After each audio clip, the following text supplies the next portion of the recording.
все это потом читать. Вот.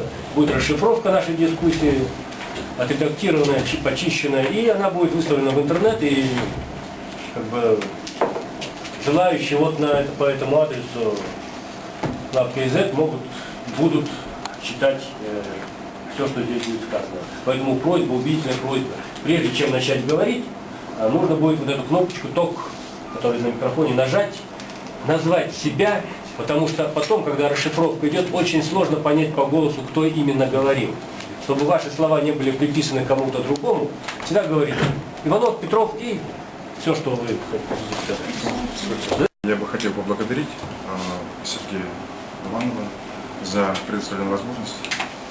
Большое спасибо, что такой разговор открывается. Я думаю, он очень интересен, актуален. И, к сожалению, он актуален еще, даже спустя 17 лет после обретения независимости Казахстана.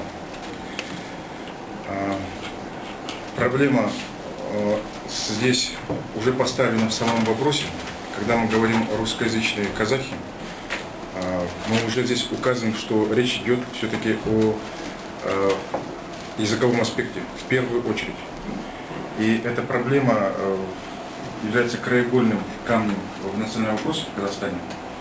И пока, к сожалению, он до сих пор обсуждается, горячо обсуждается, и до сих пор, по-моему, общественного согласия на этот счет, в принципе, пока не достигнуто. Идет, скажем так... Согласен. По какому вопросу? По национальному вопросу. Нет согласия до конца по этим вопросам, потому что до сих пор жаркие дискуссии в интернете, в прессе.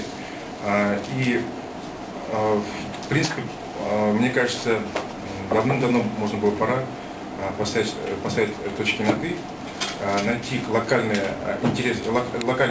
локализовать интересы всех трех групп, каковыми я считаю обе части казахского общества и диаспору. В первую очередь, конечно, диаспору русскую. Вот эти три группы до конца вот эти все вопросы внятно, публично не проясняли, поэтому вот этот вопрос до конца еще не решен. Как мне кажется, речь идет в этом треугольнике по двум векторам, значит, по двум линиям. Значит, проблема взаимоотношений между казахскоязычной частью казахского общества и русскоязычной частью общества. С другой стороны, между казахами и диаспорой.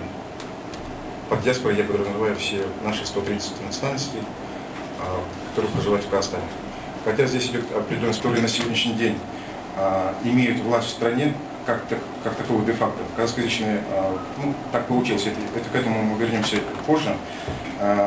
Русскоязычные казахи, которые фактически держат в своих браздах многие высоты в экономике и в политике, должны понимать, что нужно начинать с себя, нужно пойти на компромисс именно с их вершины. И она заключается должна в том, что начинать нужно с детей, казахскоязычных детей, которых нужно просто в обязательном порядке направлять в начальные школы на казахском языке, чтобы, по крайней мере, дети, по крайней мере, русское население, чтобы видело, что казахи на казахский язык в детских школах, в начальных школах направляют именно казахскую часть населения. По русской части населения... Всего кочевая культура – это и есть наша идентичность, наш дух, наша матрица и так далее. Без нее мы ничто, без нее у нас все заимствовано. Вот отсюда я, Ермек, тебе не случайно задал вопрос, в чем комплекс нашей неполноценности? Почему мы не уважаем себя, почему мы рабы на собственной земле, почему не говорим на собственном языке? А все из-за того, что когда-то умные люди сказали, что кочевая цивилизация – это варварство, дикость. Это первая причина, я считаю, нашей закомплексованности, которая не позволяет нам встать с колен. И второй момент – это то, что уже как бы утопично вернуться к этой цивилизации, как бы в духу кочевников, вольных людей, так сказать.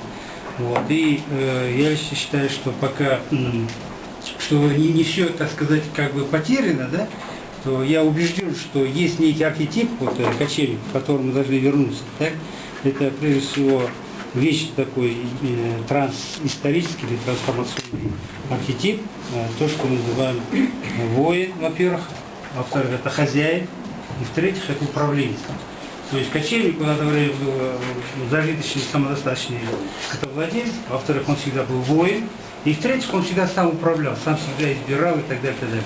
То есть нам учиться нечего, не надо ничего у западных народов, нам ничего не надо учиться. Вот это я теперь как раз подхожу к проблеме, почему низкий КПТ в русскоязычных казахов. Вот именно потому, что все пока до сих пор мы зомбированы вот этой западной либеральной космополитической идеологией, которая строила 17 лет нас вот эту колониальную такую систему, где есть центр, есть периферия, наверху вот банкирский насос, да, который выкачивает, и здесь создает вот такую сырьевую экономику, которой никто ничего не управляет, даже эмиссионного центра нет, собственно.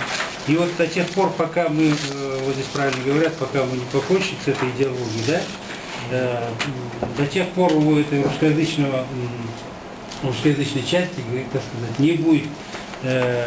Во-первых, она будет оставаться пятой колонной. Это сразу надо честно признать, что по отношению к казахскому этносу это пятая колония, которая работает на Запад, работает на черт знает кого, да? Но не хочет поднимать свой народ, свою культуру и так далее. Вот это честно любой казахский интеллигент, это должен, мне кажется, признать внутри себя, осознать. Это вот первый момент. И второй момент, как я хотел сказать еще, мне вообще не нравятся вот некоторые постановки, да, особенно уважаемые люди, там, которые пытаются что-то насильно. Дело в том, что насилием ничего не добьешься, только любовью, только уважением. Вот я сам, вот почему, так сказать, люблю, полюбил и так далее кочевую казахскую культуру, потому что я вижу в ней высочайший образец культуры, космическую культуру, культуру завтрашнего дня. И очень люблю, уважаю казахскую музыку. Считаю ее вот ничуть не хуже итальянской по энергетике, профессиональному потенциалу такому, значит. Лично меня она заводит там и так далее. Но вот этого нет уже, вот этого разъяснения глубин, смысла, значит, этого уже нет, совершенно не ведется. То есть люди необразованные нас учат вот этому всему. Поэтому, я думаю, и казахоязычные не стоит слишком задирать нос. Почему? Потому что они тоже уже не казахи, они сели на землю, они сарт. По сути, это сарт уже. Никто из нас не представляет самого себя. Мы вот где-то я позвал, что русскоязычные это как бы европейцы. Да ни хрена это не европейцы. Это советские, значит, русские, да, вот которые комсомольские праздники отмечают и так далее. Они европейцы. То есть мы нигде. Понимаете? И вот даже я станусь завтра миллионером, но если сижу с компанией представителей русских, я буду комплексоваться, потому что я потребитель культуры. И вот только тогда, когда мы сумеем восстановить кочевую демократию, именно воинскую правовую демократию, когда каждый казахстанец станет совладельцем вот этой страны, да, не без дискриминации, когда вернемся к своей религии, к своей вере, к своим обычаям и так далее, вот тогда у нас появится уважение к самим себе, появится любовь и уважение к собственному языку, собственной культуре, и все народы будут тянуться к этому. Келген дөңгелек менің түйгенім ермек мына мәселені көтеріп, кішкене қатермен болса да, бірақ та мына Айна қарындасым, мына жерден Нұрланның айтқаны, Вариханның бағана айтқаны, бәрі біз бір нәрсеге түйісіп отырмыз қазір. Біз рухани тазаруымыз керек екен. Рухани тазарғанда ғана біз орыс тілді, қазақ тілді деп бөлмейміз. Бізді әдейі осы залда біреу бөліп отырған сияқты қазір. Әдейі бөліп отырған сияқты. Сондықтан біз бір ұлтпыз, бір қазақпыз. Сондықтан біз не Қытай тілді, орыс тілді, ағылшын тілді, ұйғыр тілді емес, біз қазақпыз. Сондықтан осы жерде міне осы. Бұл осының бәрін біз қазір осыны мәселелерді көтеріп отырғанымыздың өзі абсурд. Бұл нонсенс, бұл мүмкін емес. Тек қана Қазақстанда, қазіргі Қазақстанда, Құдай қаласа бұл Қазақстан бүйтіп тұра бермейді, өзгереді әрине. Сол өзгеру үшін біз бәріміз де осындай түсінікпен, тазарумен ары қарай жұмыс жасаймыз деген ойдамын. Енді құры осындай сөзден нақты істерге көшкеніміз жөн. Бірінші кезекте құлдық сезімнен арылайық. Құлдық сезім деген не? Ол орысша сөйлеу, орысша ойлау, орыстың музыкасын тыңдау, И сол сияқты мына орыс дегенде біз мына нені айтпаймыз, ұлтты. Орыс дегенде біз батысты подразумевать етеміз. Батыс дегенде біз қазақтың көзі орыспен не деді, отождествлять етеді. Сондықтан ол мына сөзден қорықпау керек.